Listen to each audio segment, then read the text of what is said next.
बहुत बहुत शुक्रिया। सबसे पहले तो हम इस संस्था, जो दोनों संस्थाएं मिल करके ये कार्यक्रम कर रही हैं, उनको शुक्रिया अदा करें कि उन्होंने मुझे यहाँ अवसर दिया। सबसे बड़ी बात है कि इस तरह के कार्यक्रम का महत्व शब्दों और वाक्यों में नहीं आंका जा सकता है।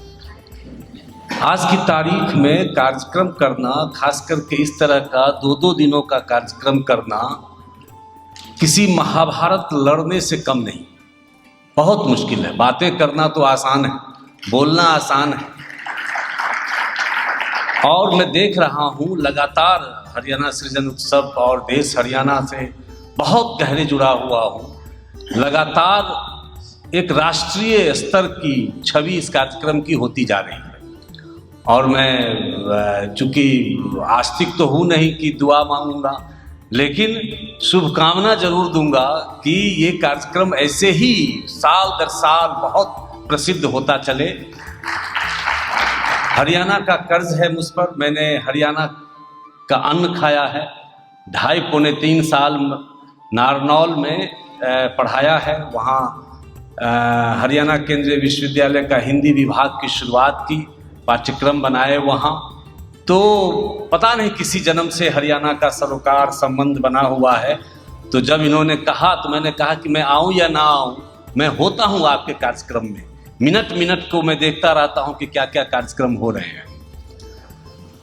अभी जिस विषय पर मुझे बोलने के लिए कहा गया है वह अत्यंत दुखी करने वाला विषय है। भारत की शिक्षा व्यवस्था, कहने की आवश्यकता नहीं है कि शिक्षा किसी भी देश की रीढ़ होती है। मैं मान के चलता हूं कि इस शासन व्यवस्था ने कुछ इतिहास दर्ज किए हैं, ऐतिहासिक काम किया है, जिसमें कोई विश्व ने ऐसा नहीं किया होगा। पहला काम इसने ये किया है कि आप बता नहीं सकते हैं कि कोई देश ऐसा हो जिसने अपने देश के बुद्धिजीवियों, शिक्षकों, पढ़े लिखे चिंतकों को शहरी नक्सल घोषित कर दिया। यह किसी देश ने नहीं किया होगा। किया ही नहीं है, बल्कि पूरे एक देश में एक नैरेशन कर दिया, एक आख्यान रच दिया और पढ़े लिखे कॉलेज यूनिवर्सिटी के टीचरों, बुद्धिजीवियों के प्रति एक घृणा का भाव पूरे समाज में इंजेक्ट किया हुआ, एक जहर भरा हुआ है। एक ये बड़ा काम तो इस शासन व्यवस्था ने किया है। दूसरा काम बड़ा किया है, बड़ा कोट इन कोट में कह रहा हूं, जितने भी विकसित देश हैं वो अपने शैक्षिक इंस्टीट्यूशन पर, शैक्षिक संस्थाओं पर गर्व करते हैं, उसे महिमा मंडित करते हैं, अच्छे काम करने पर शाबाशी देते हैं। यह दुनिया का पहला देश है जिसने अपने सर्वश्रेष्ठ शैक्षिक संस्थानों को बदनाम किया है, घोषित रूप से बदनाम किया है। वो जवाहरलाल नेहरू विश्वविद्यालय हो, वो एएमयू हो, वो हैदराबाद हो। क्यों किया है? उसके पीछे निहित है यह नई शिक्षा नीति 2019 का ड्राफ्ट। क्योंकि विश्वविद्यालय सवाल के गढ़ होते। वो विश्वविद्यालय क्या, वो शैक्षिक संस्थान क्या जहां क्वेश्चन न उठे। विश्वविद्यालय होने का मतलब ही होता है क्वेश्चन का आना। और ये अभी तो ड्राफ्ट के रूप में है और बहुत जल्दी ये लागू होगा। नई शिक्षा नीति जो आई है, और वो इतना खतरनाक है कि उससे सारे विश्वविद्यालय में सवाल उठते, भयानक आंदोलन होता। तो पहले ही उस विश्वविद्यालय को बदनाम करो। जहां जहां से सवाल उठेंगे उनको बदनाम कर दो कि ये जो शिक्षा नीति है, जब आए और उन पर जब सवाल खड़े किए जाएं तो कहा जाए कि आप तो देशद्रोही हैं, आप तो राष्ट्रद्रोही हैं, आप कोई मायने नहीं है। और ये नीति बहुत सफलतापूर्वक चले। ये इतने जो आयोजन हो रहे हैं, नागरिकता एक बड़े मसले में उलझा दो, कि ये शिक्षा उच्छा वाला मसले की तरफ सोचने की फुर्सत ही ना हो। ये इस तरह का ये मसला है। बहुत सारी बातें हैं, मैं अब संक्षेप में कुछ बातें मैं इस नई शिक्षा नीति के बारे में रखूंगा। सबसे पहली बात है कि ये जो शिक्षा नीति है अद्भुत है। नीति कुछ, नियत कुछ।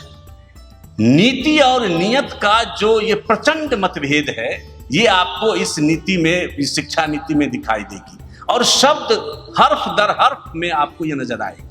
जैसे मसलन अभी सुभाष जी ने कहा कि अन्य कामों में शिक्षकों को लगा दिया जाता है, ये सबसे मतलब वाहियात शिक्षक ही हैं। अब इसमें 65वें पेज पर मैं बता दूं आपको कि अंग्रेजी में ये 450 पौने 500 पेज का है, न्यू एजुकेशन पॉलिसी 2019, और अनुदित जब किया तो लगभग ये 600 पेज का हुआ। और मैंने बहुत गहराई से एक बार नहीं बल्कि 3 बार 600 पेज को पढ़ा है, और तब जाकर के जो बात मैं कह रहा हूं, जितने खतरनाक, और पूरे देश में इसके खिलाफ कोई आंदोलन नहीं हुआ है। कुछ इंटेलेक्चुअल लोगों ने पढ़ा है, कुछ विद्वानों ने इसके बारे में बात की है, और मजेदार बात यह है कि कई जो अच्छे शिक्षाविद हैं उन्होंने इस नीति की तारीफ कर दी।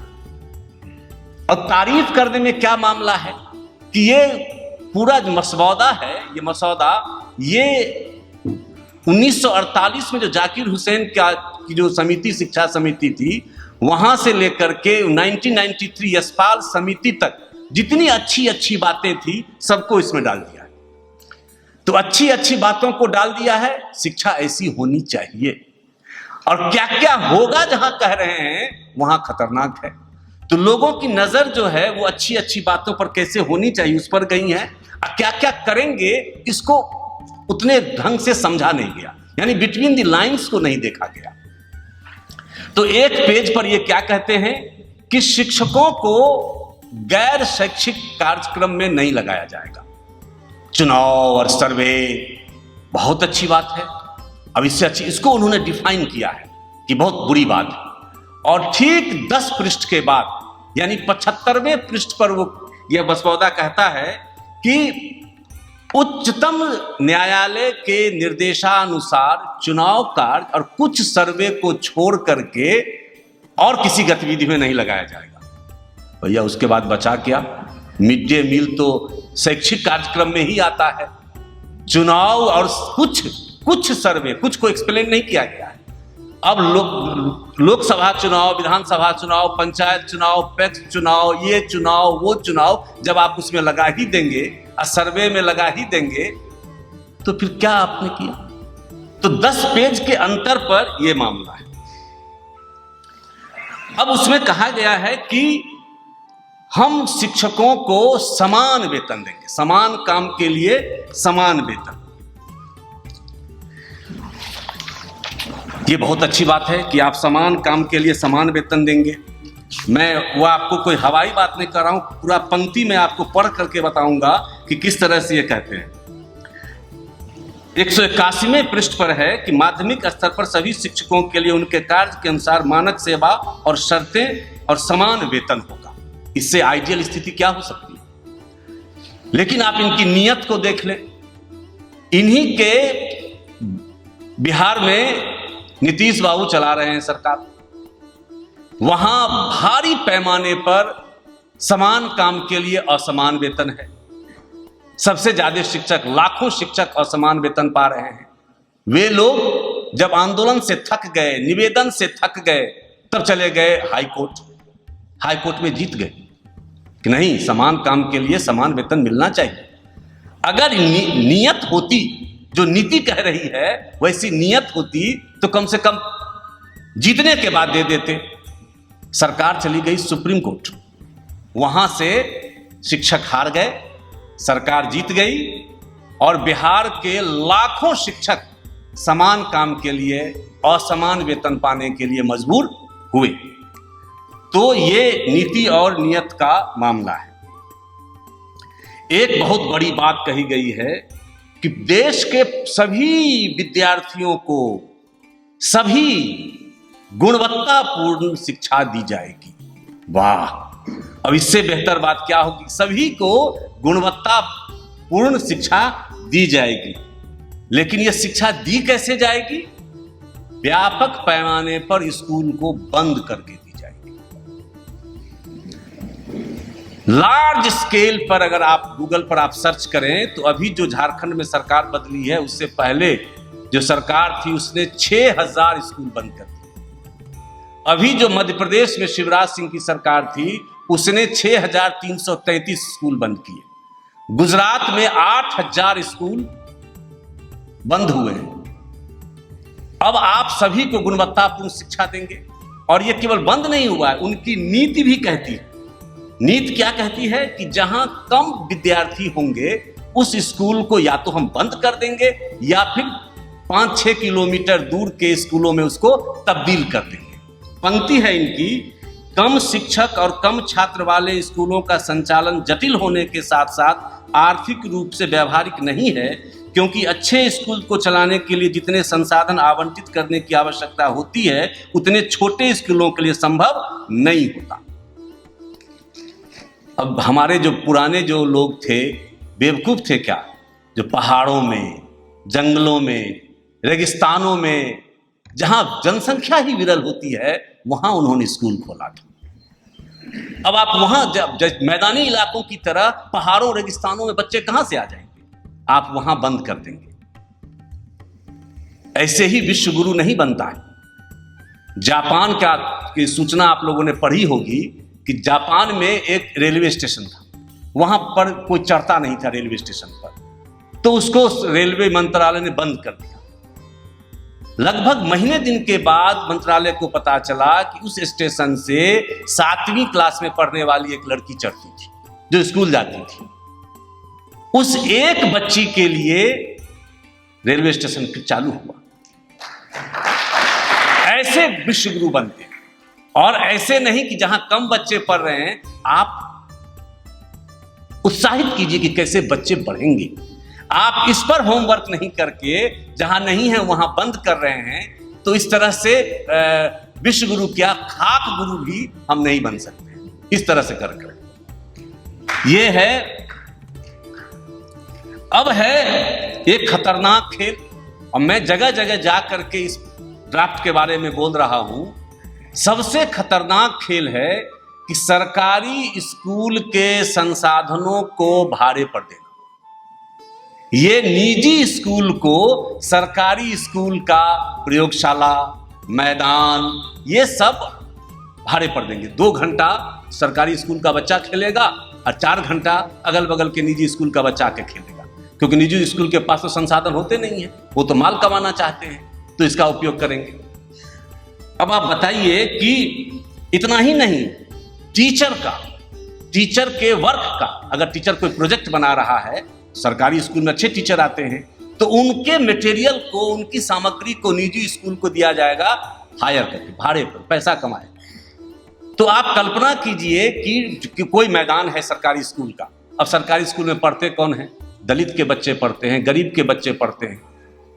अब उसमें टाई मार का बच्चा आएगा हॉकी खेलने के लिए, तो बच्चा खुद दुबक जाएगा। सरकारी स्कूल वाला महीना 2 महीना कुछ देर खेलेगा, बाद में इतना इन्फीरियरिटी कॉम्प्लेक्स हो जाएगा कि वो मैदान छोड़ देगा। प्रयोगशाला में जब वो आने लगेंगे, उनके अंग्रेजी बोलने वाले टीचर आने लगेंगे, तो खुद प्रयोगशाला छोड़ देगा। तो ये एक तरह से जो भी बची हुई चीजें हैं उसको निजी स्कूल के हाथों में दे देने के लिए सारी तैयारियां हो रही हैं। इसमें मैं पंक्ति नहीं पढ़ रहा हूं, वो पूरी पंक्ति है कि किस तरह से सरकारी स्कूल की चीजें दी जाएंगी। और पहली बार कोई सरकार निजी स्कूल को घोर परोपकारी सिद्ध कर रही है। कहते हैं कि निजी स्कूल, देखिए जाने का रास्ता देखिए कि इन्होंने इतना बड़ा परोपकार किया है निजी स्कूल ने। वो पंक्ति तो मैं बगैर पढ़े हुए नहीं रहूंगा। निजी परोपकार स्कूलों ने भारत में एक महत्वपूर्ण भूमिका निभाई है और भविष्य में भी निभाते रहेंगे। ये देखिए, भविष्य में भी निभाते रहेंगे। इन्हें संदेह के साथ हतोत्साहित करने की बजाय प्रोत्साहित किया जाना चाहिए। पृष्ठ संख्या 262। ऐसे ही नहीं है हतोत्साहित, हम आप हतोत्साहित करेंगे कि ये निजी स्कूल का मतलब ही है कि बड़े लोगों के बच्चों को पढ़ाना, और गरीब बच्चे तो सरकारी स्कूल में पढ़ेंगे। आप इनको हतोत्साहित मत कीजिए। ये बड़े संत महात्मा हैं, बड़े परोपकारी हैं, पहले भी थे, आज भी हैं और आगे भी रहेंगे। ये जो इस मसौदे का अत्यंत महत्वपूर्ण है।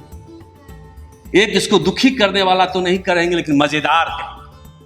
पूरे ड्राफ्ट में वैज्ञानिक शिक्षा देंगे, वैज्ञानिक दृष्टि। अब इससे बड़ा मजाक क्या हो सकता है, अभी बताइए। कि यह सरकार कहे कि हम, और इतना ही नहीं कि विज्ञान पढ़ाने में ही वैज्ञानिक दृष्टि नहीं देंगे, हम विज्ञानेतर विषयों में भी पढ़ाने में वैज्ञानिक दृष्टि देंगे। हम कविता विज्ञान की दृष्टि से पढ़ाएंगे, समाज विज्ञान वैज्ञानिक दृष्टि। ये मैं नहीं कर रहा हूं, मैं पंक्तियां पढ़ के आपको सुनाऊंगा कि विज्ञान के विषय से इतर विषय को भी हम वैज्ञानिक दृष्टि से पढ़ाएंगे। और आप जानते हैं कि सरकार की नीयत क्या है।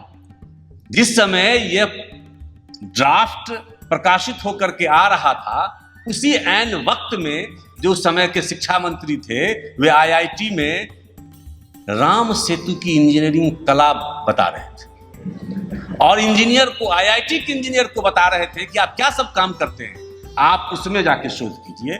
और देश के जो पहले इंजीनियर, नल और नील जो पहले इंजीनियर हैं, उन पर आप काम कीजिए। ये वैज्ञानिक चेतना। दूसरे तरफ का कोई कह रहा है कि आप क्या मास कम्युनिकेशन पढ़ा रहे हैं। नारद ऐसा बड़ा कम्युनिकेटर, जो हमारा सूचना तंत्र, हमारा इंफॉर्मेशन टेक्नोलॉजी उस समय इतना बड़ा था, नारद सबसे बड़े पत्रकार हुआ करते थे। आप खोज कीजिए, रिसर्च कीजिए, और आपको आश्चर्य लगेगा कि सिलेबस बन गया है। दक्षिण मोतिहारी सेंट्रल यूनिवर्सिटी के मास कम्युनिकेशन डिपार्टमेंट में नारद चैप्टर कम्युनिकेशन नारद पढ़ाई होती है। मजाल है नहीं पढ़ाएंगे, और अभी तो वहां हो रहा है।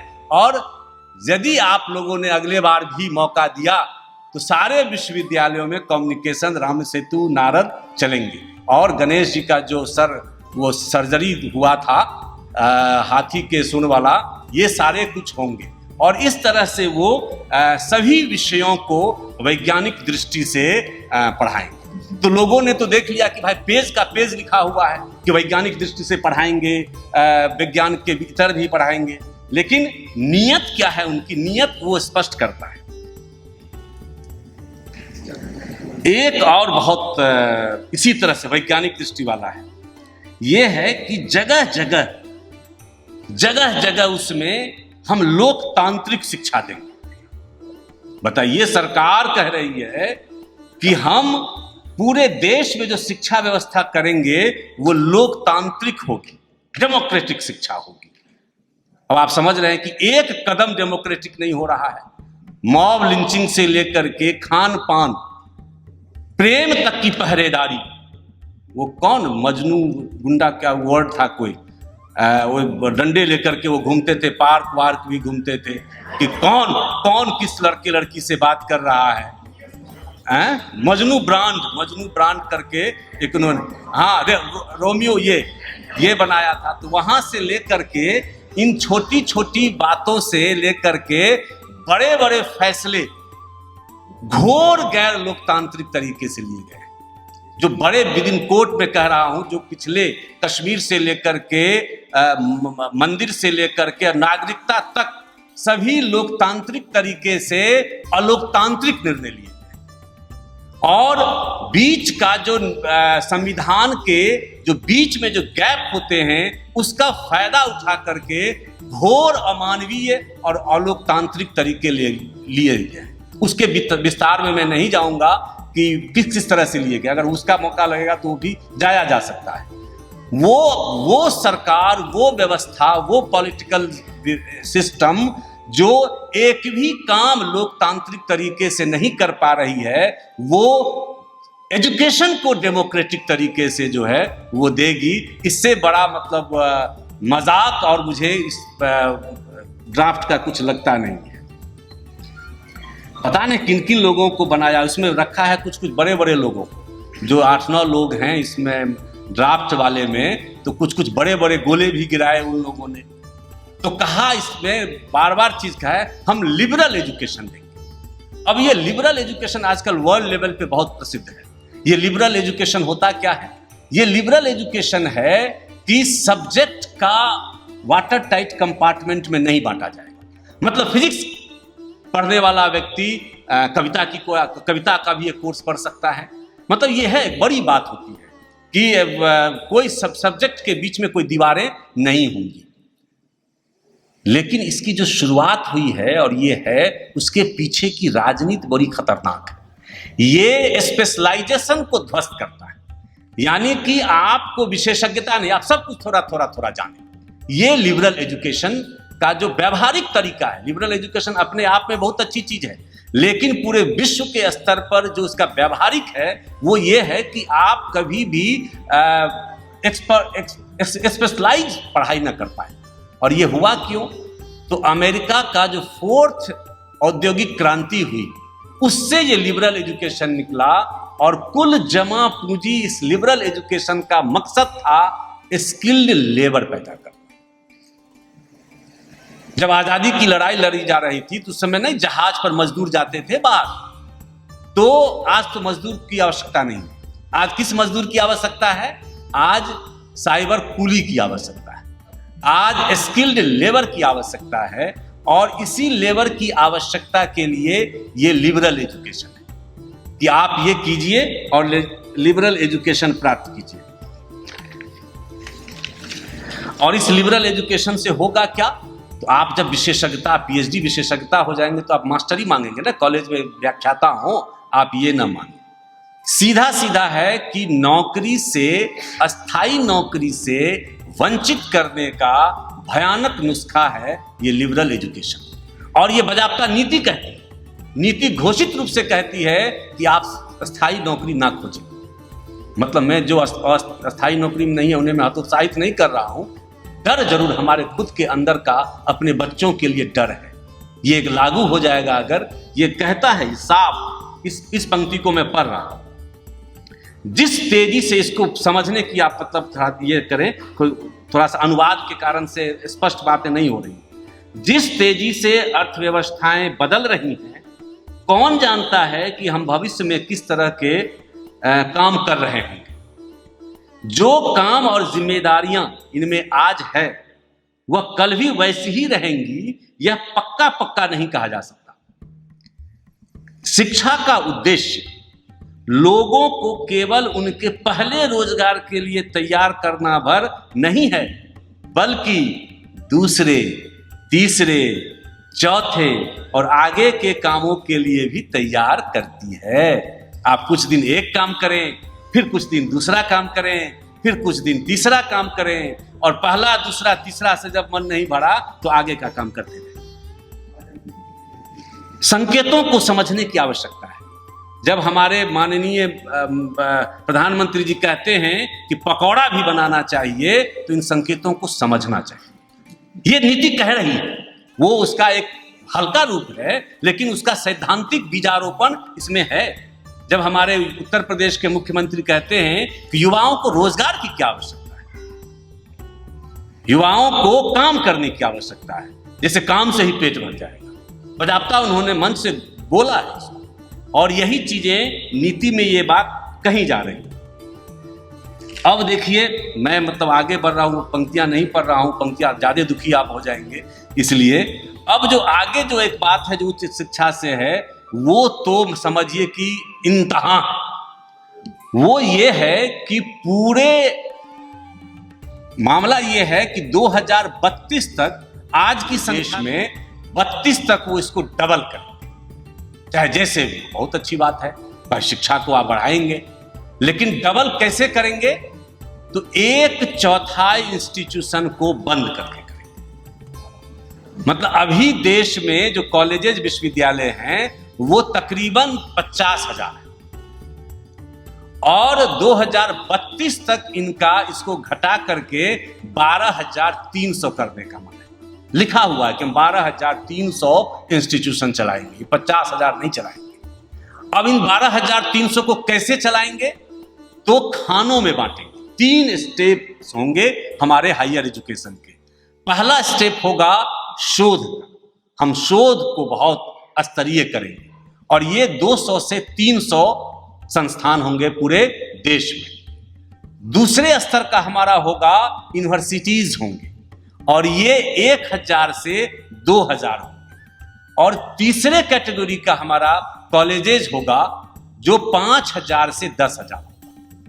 तो ये 32 तक धीरे धीरे तो ये टोटल आप अधिकतम को ही टोटल करें तो ये 12,300 होता है। मान लीजिए कि 5000 से 10,000, हम 10,000 लेते हैं। अब इसको ये क्या करेंगे, जितने कॉलेजेज हैं ये 50,000, उनको कहेंगे कि या तो वो, उसको उन्होंने कहा टाइप 1, शोध वाले टाइप 1 हैं, विश्वविद्यालय वाले टाइप 2 हैं और कॉलेज वाले टाइप 3 हैं। अब ये डंडा चलाएंगे कि टाइप 3 वाले जो हैं वो आप संपर्क कीजिए टाइप 1 और टाइप 2 से। वहां या तो आप मर्ज हो जाइए या नहीं तो आप शटर गिरा दीजिए। स्वाभाविक है कि मर्ज हो जाइए तो ऐसे ही कोई मर्ज हो जाएगा, उसके पैमाने होंगे, बनाएंगे वो पैमाने। तो अगर आप मर्ज नहीं हो पाते हैं तो उसको शौचालय में, संग्रहालय में बदल देंगे। बजाबता लिखा है उन्होंने, उन कॉलेजेस को, ये मैं फिर आपको पढ़ के सुनाऊंगा। तो 2032 तक जो कॉलेज टाइप 3 रूप में विकसित नहीं हो पाए, उनकी सुविधाएं और संसाधनों का अन्य सार्वजनिक भलाई और सेवाओं के लिए बेहतर उपयोग किया जाएगा। उदाहरण के लिए वयस्क शिक्षा केंद्र, सार्वजनिक पुस्तकालय, व्यावसायिक शिक्षा सुविधाएं आदि आदि। ये आपको कॉलेजेस बंद करके ये वयस्क शिक्षा, आप जानते हैं कि वयस्क शिक्षा लाइब्रेरी की क्या दशा है आपके शहर में कोई सरकारी लाइब्रेरी होगा ही, उस सरकारी लाइब्रेरी में आप जाकर के देखें कि क्या होता है। तो जहां जीवंत हमारे बच्चे पढ़ेंगे, जहां से एक उम्मीद की किरणें फूटेंगी, उसको बंद करके जहां धूल फांकते लाइब्रेरी, ये अलमारीज होते हैं, वो उसको खोलेंगे, वयस्क शिक्षा केंद्र खोलेंगे। वयस्क शिक्षा केंद्र खोलने का क्या मतलब है? मतलब आप टैप खोल दें, घर में कोई टैप लगी हो पानी का, उसको खोल दें और कपड़े से पोछा मारते रहे। मतलब स्कूल कॉलेज बंद कर दें, अब वयस्क शिक्षा खोल दें। वहां से जो अपढ़, जो पढ़ाएंगे ही नहीं, तो उनकी संख्या बढ़ती चली जाएगी। तो वयस्क शिक्षा से उनको हम वो पोस्टर पढ़ सकें, वो विज्ञापन पढ़ सकें, वो सामान खरीदने का सामान पढ़ सकें, इसके लिए हम उनको अक्षर ज्ञान दे देंगे।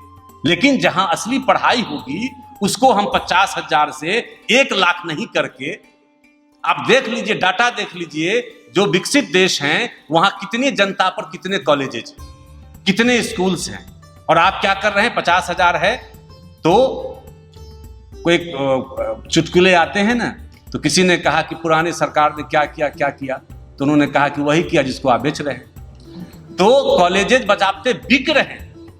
यूपी में पहला कॉलेज, अलीगढ़ के पास का कॉलेज बजाबता बिका है। वो सरकारी कॉलेज था, उसके टीचर कम हो गए थे, उनके टीचर को इधर उधर करके किसी निजी को पूरा परिसर वो दिया गया। तो कहने का मतलब है कि ये खेल चल रहा है, उसके प्रति अगर पूरे देश की जनता जागरूक नहीं होगी, और वो जिस दिन ड्राफ्ट लागू हो जाएगा, जो बहुत जल्दी लागू होगा, तो वो दिन बहुत खराब दिन होगा। अब एक धीरे धीरे मैं अपने मतलब ड्राफ्ट के संबंध में अंतिम बात पर आ रहा हूं, जो विस्फोटक है। ड्राफ्ट साफ कहती है कि सरकार शिक्षा पर लागत नहीं लगाएगी, शिक्षा पर निवेश करेगी। ये पहली बार ऐसा हुआ है कि एजुकेशन, सरकारी एजुकेशन सिस्टम में ये निवेश वर्ड आया है। और जो को थोड़ा बहुत भी अर्थशास्त्र आता होगा वो जानते होंगे कि लागत में और निवेश में क्या फर्क होता है। निवेश का सीधा मतलब है कि हम 10 रुपया लगाएंगे तो हमको 20 रुपया आना ही चाहिए। पहले का लागत होता था, सरकार लागत लगाती थी, युवाएं जागरूक होते थे, और जिस देश का युवा जागरूक होगा, जिस देश की जनता जागरूक होगी, वो देश जागरूक होगा, वो देश मजबूत होगा।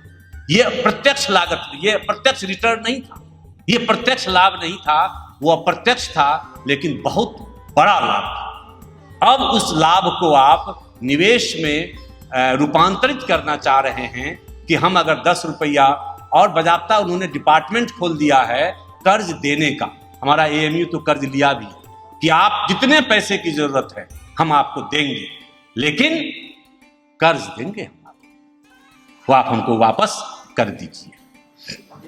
ये है, मैं आपको वो पढ़ के आपको सुनाता हूँ 507 नंबर पेज पर यह दुखद मैसेज जो सच्चाई है लिखा हुआ है कि यहाँ ध्यान रखने की आवश्यकता है कि यह नीति शिक्षा के लिए मिलने वाले प्रत्येक सहयोग और खर्च को निवेश मानती है, न कि व्यय। व्यय नहीं मानती, निवेश मानती है।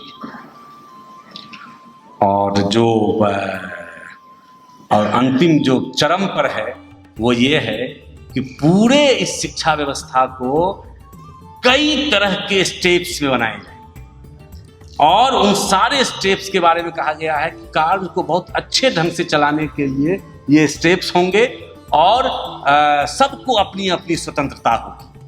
लेकिन फाइनली ये सारे स्टेप्स काम कहाँ करेंगे, उसके लिए एक बनेगा राष्ट्रीय शिक्षा आयोग। और ये इस राष्ट्रीय शिक्षा आयोग में मुख्य सदस्य कौन होंगे, तो टीचर होंगे 2-4, और व्यापक पैमाने पर नौकरशाह, और उसका मुखिया कौन होगा, प्रधानमंत्री होंगे। राष्ट्रीय शिक्षा आयोग जो बनेगा उसके अध्यक्ष होंगे, पदेन होंगे प्रधानमंत्री। और आप जानते हैं कि किसी भी आयोग का जब प्रधानमंत्री जब हो जाता है, जब नौकरशाह हो जाते हैं, तो हमारे गुरुजी तो वैसे भी नहीं बोल पाते हैं, जब वो बैठ जाएगा तो क्या बोलेंगे। कुल मिलाकर के जो प्रधानमंत्री जी चाहेंगे वही शिक्षा दी जाएगी। ये मसला है पूरे के पूरे उसका। लेकिन सबसे ऊपर जो पंक्तियां हैं उसमें बहुत लंबी चौड़ी है, मैं 2 पंक्तियां पढ़ रहा हूं। सबसे ऊपर राष्ट्रीय शिक्षा आयोग होगा जिसके मुखिया प्रधानमंत्री होंगे, और सदस्यों में नौकरशाहों की उपस्थिति होगी, और खाना पूर्ति के लिए हमारे आपके जैसे 2-4 मास्टर को भी उसमें रख दिया जाएगा, जो चाय वाय पियेंगे, वहाँ दिव्य पदार्थ का थोड़ा सुनारी लेंगे और हस्ताक्षर करके वहाँ से वो आएंगे। तो ये कुल मिलाकर के बहुत लंबा चौड़ा है। संक्षेप में जो नट सेल में जो बातें हैं वो मैंने आपको बताई हैं। और जाते जाते एक बात जो आपको मुझे कहनी है कि पूरे जो देश में जो शिक्षा तंत्र पर जो हमले हुए हैं वे बहुत दुखद हैं, बहुत पीड़ादायक हैं। और मूल रूप से फिर इस बीच में एक जो शिक्षा को लेकर के, नौकरियों को लेकर के आप सुनते होंगे आरक्षण का मामला, बराबर पता नहीं, मुझे तो आश्चर्य लगता है कि ये योग्यता अयोग्यता का मामला क्या है, ये कौन सा ये करते हैं कि देखिए अयोग्य लोगों को आरक्षण के माध्यम से ले रहे हैं। मैं आपको बताता हूं कि मैं दरभंगा का रहने वाला हूं, मधुबनी दरभंगा इंडस्ट्री है मेडिकल का। उस बहुत बड़े इलाके में मेडिकल कॉलेजेज हैं जहां से पेशेंट आते हैं दरभंगा में दिखाने के लिए, और वहाँ 99% जो डॉक्टर हैं वो सवर्ण हैं, हमारी जाति के। वहाँ ब्राह्मणों का वर्चस्व है, झा मिसर लोगों का, तो वो है। और मैं मानता हूँ कि जितने डॉक्टर हैं वहाँ वो इलाज नहीं करते हैं, वो शरीर से रक्त खींचते हैं। मैं एक उदाहरण आपको अपने बारे में मैं दे रहा हूँ। मैंने एक बार इलाज कराया तो मुझे बहुत सारे टेस्ट लिखे गए, तो टेस्ट लिखे गए तो कहा कि फलाने जगह पुर्जा दे दिया, वहाँ टेस्ट करा लीजिए, ये डॉक्टर की योग्यता का प्रमाण, सारे योग्य हैं, बहुत अच्छे अच्छे नंबर ला करके ये डॉक्टर बने हुए हैं। तो मेरा एक जान पहचान का जांच संस्था थी जहाँ 2 पैसे कम में मुझे हो जाता। उस समय मैं असिस्टेंट प्रोफेसर हुआ था, 5200 रुपये की सैलरी मिलती थी। तो मैंने कहा कि 2 पैसा कम होगा, वहाँ जाके करा लेता हूँ। जब मैं रिपोर्ट लेकर के आया तो डॉक्टर ने फेंक दिया, कहा कि इसको मैं नहीं मानता जांच, जहां मैंने कहा था वहां क्यों नहीं कराया। फिर मैं वहां से करा के लाया। फिर 1 साल के बाद मैं बीमार हो गया, तो उन्होंने जहां कहा था वहां से करा के लाया, तो फिर फेंक दिया। हमने कहा इस बार क्या हुआ? कहा कि आपको तो पूछा नहीं कहाँ कराना है। मैंने कहा सर पिछले साल आए थे तो आप कहे थे यहाँ कराने के लिए, नहीं इस बार वहां कराना था। फिर मैं दोबारा से दूसरी जगह कराया। ये योग्यता के पैमाने। मेरा मानना है कि जिस योग्यता का समाज को लाभ नहीं हो रहा है वो योग्यता छलावा है, वो योग्यता धोखा है। बजाते उससे कम योग्य लोग ही हों, मानवीय हो, मनुष्य हो, योग्यता का पैमाना ये होना चाहिए। मैंने बयान में एक लेख भी लिखा था, उच्च शिक्षा मिथिला यूनिवर्सिटी में पीएचडी का तंत्र। ऐसा तंत्र है वहां पीएचडी का कि आप जानबूझ के, हमको लगता है कि शायद ही कोई विश्व का कोई हिस्सा होगा जहां अपने बच्चों को मूर्ख बनाने के लिए, चंद रुपए के लिए, लाख 1.5 लाख के लिए एक बड़ा इंडस्ट्री खड़ा किया होगा। एमए का जो एक पेपर होता है जो 10,000 वर्ड में देना होता है, वो लिखने के लिए प्रेरित नहीं करेंगे ना, नहीं होगा। वो लिखेंगे, सारा कंप्यूटर में फीड है। 80 दुना 160 बच्चे हैं, 5,000 रुपया लेते हैं, और वो सारा कंप्यूटर में 10-20 है, उसको शीर्षक बदला, ये किया वो किया। उसमें हमारे जैसे टीचर थे जो 1-2 को उत्साहित कर देते थे, तो जो बच्चे को प्रेरित कर देता था मैं कि नहीं तुम लिख लो, मैं नया नया था, जोश में था, तो उनको इंटरव्यू में 0 नंबर, वो अपने से लिख के ले आया। अब जो आदमी वो नहीं लिखेगा, वो पीएचडी का सिनॉप्सिस कैसे लिखेगा? वही तो तैयारी होती है। तो पीएचडी के सिनॉप्सिस का रेट 10,000 रुपया। अब जो सिनॉप्सिस नहीं लिखा, उसको आता ही पता नहीं है वो थीसिस क्या लिखेगा। थीसिस है लाख रुपए का, 1.5 लाख रुपए का। तो ये एक पूरी, और सारे सवर्ण है, इसलिए कभी कभी बहुत अपने सवर्णता पर तकलीफ होती है, दुख होता है। पूरा मिथिलांचल, उसमें 90% सवर्ण शिक्षक हैं, और उस 90 में 89.5% टीचर इस या तो साजिश में शामिल हैं या चुप है, जिनको वो भी योग्यता नहीं है, वो चुप है। तो इस योग्यता का क्या करना? अब दूसरी बात इस योग्यता से, आपको जहां सरकारी संस्थान है वहां थोड़ा सा है तो बहुत परेशानी है। आज जहां माल लेकर के अयोग्य लोगों की भर्ती होती है पढ़ाई में, वहां कोई परेशानी नहीं। वहां तो अयोग्य लोग लाख रुपया दे करके एडमिशन ले रहे हैं। अब आवाज इसके लिए, जब आपका पैमाना योग्यता है, तो योग्यता इधर से अयोग्य लोग आ रहे हो या पैसा दे करके अयोग्य लोग एडमिशन ले रहे हैं, आप दोनों जगह के लिए आपका आवाज उठाना है ना, कि नहीं यहाँ के लिए हम आवाज उठाएंगे कि नहीं योग्य अयोग्य का मामला है। आज जहां पैसे दे करके एडमिशन हो रहे हैं, मैं किसी का नाम नहीं लेना चाहता हूँ, बड़े प्राइवेट विश्वविद्यालय में या वहां, अब तो पेमेंट सीट के आधार पर सरकारी भी जगह होता है, आधा पेमेंट होता है, आधा बिना पेमेंट का होता है, तो वहां भी आपके सवाल उठने चाहिए। तो यह एक, मतलब पता नहीं, ये जो आरक्षण का जो आजकल बहुत जटिलताएं बढ़ी हैं, जो सुप्रीम कोर्ट के भी कुछ आए हैं, ये समझ में नहीं है कि ये कोई प्रसाद नहीं है। जिस तबके की हिस्सेदारी हमारे जिस जगह पर नहीं है, क्योंकि ये जमीन, ये संसाधन सब लोगों, किसी की बपौती, कोई नौकरी नहीं है, योग्यता का कोई उतना मामला नहीं होता है, काम आना चाहिए। तो जहां हिस्सेदारी बहुत कम है या नगण्य है, वहां हम उनके हिस्सेदारी को लाने के लिए ये व्यवस्था की गई थी। वो हिस्सेदारी कितने छल प्रपंच से, एनएफएस का छल प्रपंच और नाना प्रकार के छल प्रपंच के माध्यम से मामला, अगर आप देखेंगे कि आज़ादी के टाइम का और अभी का टाइम का कुछ 5-10% की वृद्धि हुई होगी, क्योंकि हमारी फिर नीति और नियत का फर्क था। हम लोगों ने जो नीति बनाई, हमारी नियत नहीं थी कि वो समुदाय शब्द के सही अर्थों में आगे आए, इसलिए हम उसमें सफल नहीं हो पाए। अगर कोई बात आप लोगों को थोड़ी असुविधाजनक लगी हो तो उसके लिए हम बहुत बहुत क्षमा प्रार्थी हैं, लेकिन आगे अगर कोई सवाल होगा तो उस पर हम बातचीत करेंगे। शुक्रिया।